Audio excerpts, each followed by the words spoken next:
बिस्मिल्लाहिर्रहमानिर्रहीम। अस्सलाम वालेकुम फ्रेंड्स। और आज का जो हमारा टॉपिक है वो है क्लोस्ट्रीडियम परफ्रिंजेंस। हम कर रहे हैं स्पेशल बैक्टीरियोलॉजी, उसमें ग्राम पॉजिटिव रॉड्स और जीनस है हमारे पास क्लोस्ट्रीडियम, और जिसकी हम फोर्थ यानी चौथी स्पीशी कर रहे हैं क्लोस्ट्रीडियम परफ्रिंजेंस। अब क्लोस्ट्रीडियम परफ्रिंजेंस को याद करने के लिए जो हमें आज का सीन और मेमोरी हुक दिया गया है वो है प्राइवेट रिंजेंस मोटरसाइकिल क्रैश।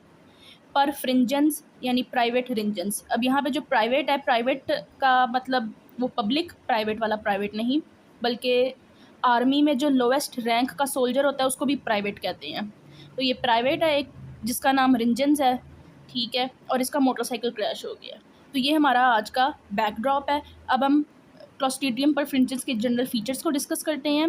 बाकी क्लोस्ट्रीडियल स्पीशीज़ की तरह परफ्रिंजेंस भी एक तो ग्राम पॉजिटिव है, दूसरा वो स्पोर फॉर्मर है और एनारोब है। अब हमारे पास ये रिकरिंग सिंबल्स हैं कि ग्राम पॉजिटिव के लिए हमारे पास पर्पल ह्यूज़ हैं, स्पोर फॉर्मर्स के लिए हमारे पास यहाँ पे वॉलनट्स हैं जो कि क्रैश की वजह से हर जगह बिखर गए हैं, और एनारोब को शो किया गया है इस गैस मास्क के साथ। क्योंकि ये स्पोर फॉर्मर्स है तो स्पोर इसके मोस्टली कहाँ पे पाए जाते हैं, वो है सॉइल में। तो यहाँ पे हमारे पास पॉट्स हैं, ठीक है, जो कि एक्सीडेंट की वजह से नो कवर हो गए हैं और सारा जो सॉइल है वो स्पिल हो गया है। तो सॉइल में जो है इसके अमूमन स्पोर्स पाए जाते हैं, बिल्कुल क्लोस्ट्रीडियम टेटनाई की तरह।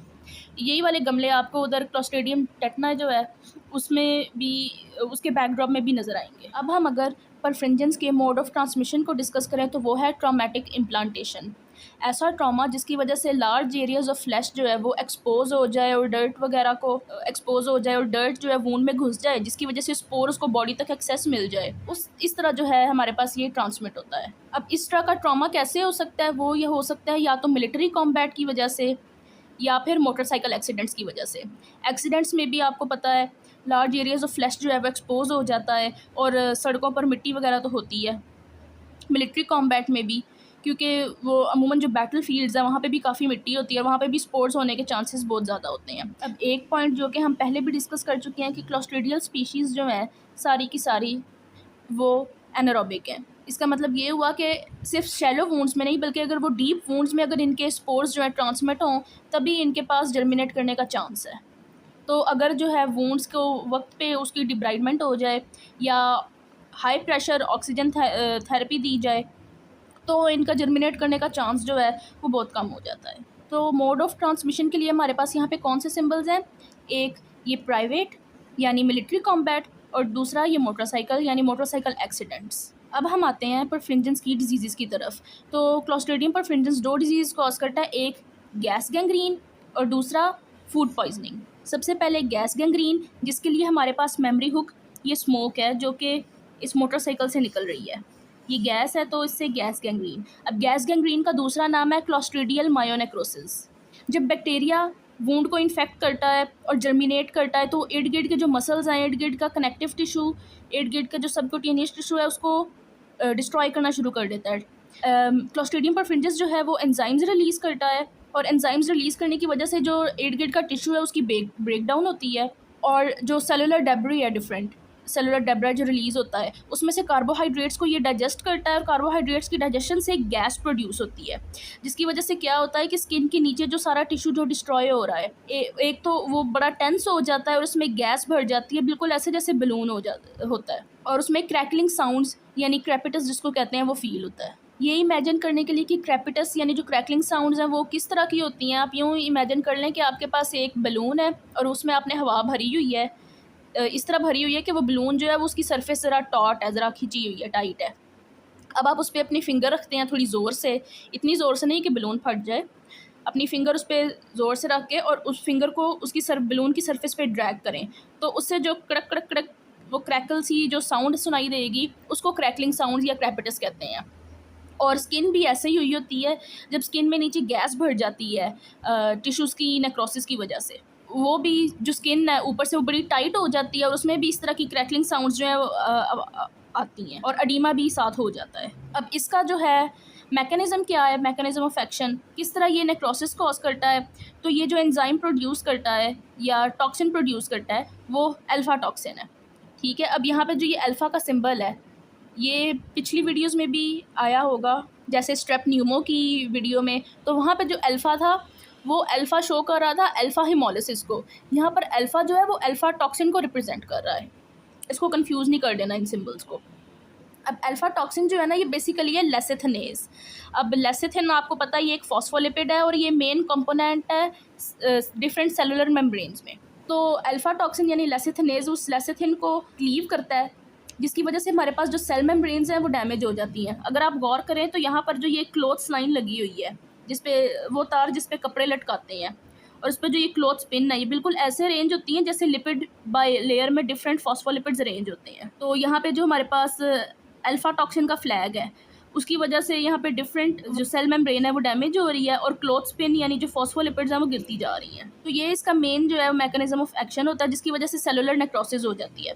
फिर डिफरेंट सेलुलर डेब्री जो है रिलीज़ होता है, जिसको फिर बाद में वो एक परफ्रिंजेंस जो है डाइजेस्ट करता है और डाइजेशन से जो है गैस प्रोड्यूस होती है। अब अगर हम स्पेसिफिकली आरबीसीज़ के हवाले से बात करें, यहाँ पे आरबीसीज़ को टमाटोज से रिप्रेजेंट किया गया है। तो ऑब्वियसली अल्फ़ा टॉक्सिन जो है वो आरबीसीज़ की हिमोलिसिस भी कराएगा और रेड ब्लड सेल्स जो हैं वो डैमेज हो जाएंगे। यहाँ पे हमारे पास कुछ टमाटोज हैं जो कि एक्सीडेंट की वजह से नीचे गिरे हैं और डैमेज हो गए हैं। अब अगर अल्फ़ा टॉक्सिन आरबीसीज़ को बॉडी के अंदर हिमोलाइज कर सकता है तो ऑब्वियसली बॉडी के बाहर भी कर सकता है।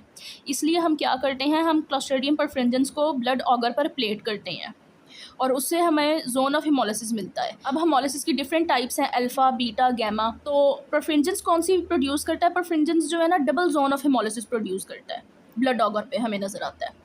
ये इसका एक करैक्टरिस्टिक फीचर है। डबल जोन किस तरह, ये आप अगर नेट पर आप लिखें भी डबल जोन ऑफ हिमोलिसिस तो आपके पास उसकी पिक्चर्स आ जाएंगी, इमेजेस आ जाएंगी। जो ब्लड ऑगर पर कॉलोनी है, कॉलोनी के बिल्कुल जो इर्द गिर्द वाला बिल्कुल जो साथ वाला जोन होगा वो बिल्कुल क्लियर होगा और उसमें होगी कंप्लीट हिमोलिसिस। और उसके बिल्कुल और इस जोन के साथ वाला जो जोन होगा, एडजेसेंट जोन होगा, वो ग्रीनिश सा होगा जिसमें होगी पार्शियल हिमोलिसिस। यानी बीटा हिमोलिसिस और अल्फा हिमोलिसिस ये दोनों पैटर्न्स जो है ये कंसेक्टिव शो करता है। तो हमें ब्लड ऑगर पर डबल जोन ऑफ हिमोलिसिस नज़र आता है। जो बीटा जोन ऑफ हिमोलिसिस है वो परफ्रिंजेंस देता है अपने थीटा टॉक्सिन की वजह से, और जो अल्फ़ा जोन ऑफ हिमोलिसिस है वो देता है अल्फ़ा टॉक्सिन की वजह से। और एक और इम्पॉर्टेंट पॉइंट, अभी तक आपने जितने बैक्टीरियाज पढ़े हैं उनमें से क्लोस्ट्रीडियम परफ्रिंजेंस वो वाहिद एनारोबिक बैक्टीरिया है जो कि हिमोलिसिस कर रहा है। वरना इससे पहले आपने हिमोलिसिस वाले जितने भी बैक्टीरिया पढ़े हैं, चाहे वो अल्फ़ा हो, बीटा हो या गैमा हो, वो सारे के सारे एरोबिक बैक्टीरिया थे। तो इस डबल जोन के लिए हमारे पास जो मेमोरी हुक है वो एक साइन बोर्ड है जिस पे लिखा हुआ है डबल फाइन जोन, और यहाँ पे एक्सीडेंट करने की वजह से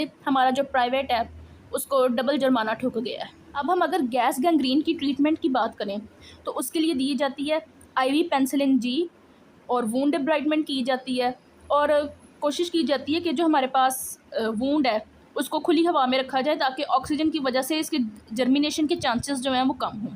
तो यहाँ पे हमारे पास जो लेडी है, शॉप लेडी जो कि वेजिटेबल सेल कर रही है, उसके हाथ में एक बड़ी सी पेंसिल है और उसकी जो पॉकेट है एप्रन की उसमें भी पेंसिल है। तो इससे शो कर रहे हैं IV पेंसिलिन G। तो ये थी गैस गैंग्रीन। अब हम परफ्रिंजेंस की सेकंड डिजीज़ पर आते हैं जो कि है फूड पॉइजनिंग। जो परफ्रिंजेंस है वो कॉज करता है स्लो ऑनसेट वाटरी डायरिया। अब इसका असल में ऑनसेट स्लो इसलिए है क्योंकि जो स्पोर्स हैं इंजेक्शन के बाद जाके उन्होंने डाइजेस्टिव ट्रैक्ट में जर्मिनेट भी करना है, तो जर्मिनेट करने में उनको टाइम लग जाता है।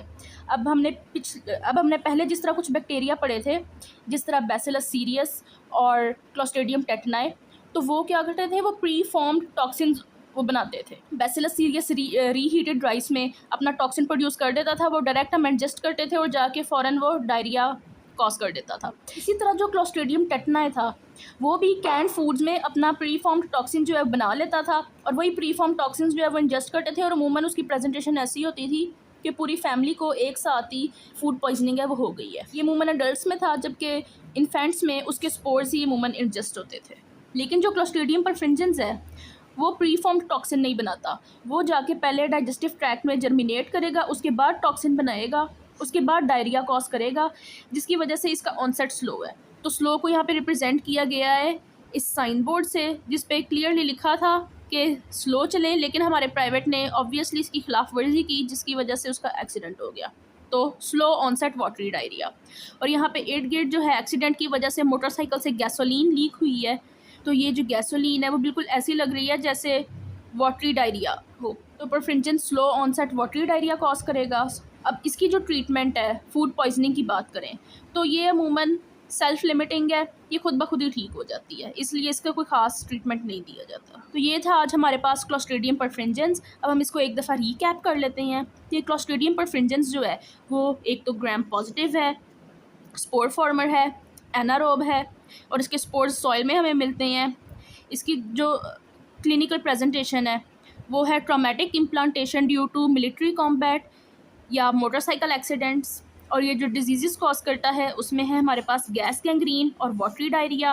गैस गैंग्रीन को मायोनेक्रोसिस भी कहते हैं। इसमें यहाँ पे टिश्यू की नेक्रोसिस की वजह से गैस प्रोड्यूस होती है, टिश्यू टॉट हो जाता है और उसमें एडिमा और गैस जब भर जाती है उसका मैकेनिज़्म क्या है कि ये अल्फा टॉक्सिन प्रोड्यूस करता है जो कि हमारे पास जो एक लेसिथिनेज है और सेलुलर मेम्ब्रेन्स है उनको डैमेज करता है, जिसकी वजह से सेलुलर नेक्रोसिस हो जाती है। और जब ये ब्लड सेल्स की हिमोलिसिस करता है तो ये ब्लड ऑगर पर हमें डबल जोन ऑफ हिमोलिसिस देता है, जिसमें हमारे पास कंप्लीट हिमोलिसिस वो थीटा टॉक्सिन की वजह से होता है, जबकि पार्शियल हिमोलिसिस का जो जोन है वो हमारे पास अल्फा टॉक्सिन की वजह से होता है।